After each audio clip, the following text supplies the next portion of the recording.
Hey guys फेरि पनि स्वागत छ हजुरलाई न्यू डे न्यू ब्लगमा।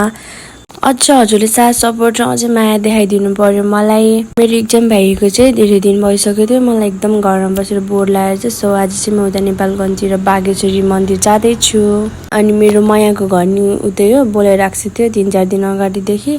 सो भेटघाट नि भइहाल्छ अनि हल्का फुल्का घुमघाम नि भइहाल्छ।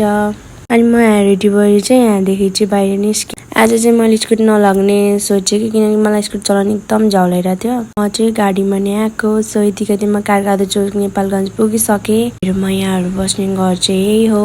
बहिनीले ढोकभेट भएर यतिकैमा म माथि मायाको रुम पनि पुगिसकेँ। भाइसँग पनि यहाँ चुम्मा चाटी भइरहेछ क्या। अनि मैले कल गरेर उनीहरूलाई छिटो रेडी भएर बस्छ है, म ठ्याक्क आउँछु हिँडिहाल्नुपर्छ भनेको थिएँ। अनि फेरि यहाँ आएर पनि स्कुटी निकालेर ल्याइदियो त भनिरहेको छ।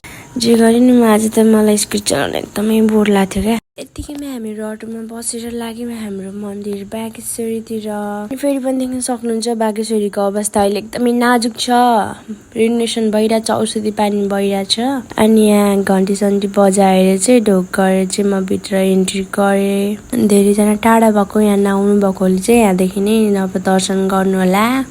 बागेश्वरी आउँदा कसले नोटिस गर्नुभयो यस्तो राम्रो डिजाइन छ हाम्रो मन्दिरमाथि भनेर। कुन्टो यहाँ उफ्रेर नाचेको थिएँ किनकि उसलाई भोक लाग्यो अरे के। अनि त्यही भएर अनि मैले यता हेर्नुलाई किनिदिएँ। सो हामीले यता लेज र जुस चाहिँ खाइरहेछौँ। गर्मीमा जुस चाहिँ खानुपर्ने हुन्छ। मन्दिरमा पूजा गरेर मन चाहिँ शान्त भयो। सो अब रुमतिर लाग्नु पर्ने हुन्छ। आजको ब्लग चाहिँ यति नै। अन्तिमसम्म हेरेर साथ दिनुभएकोमा हृदयदेखि माया छ।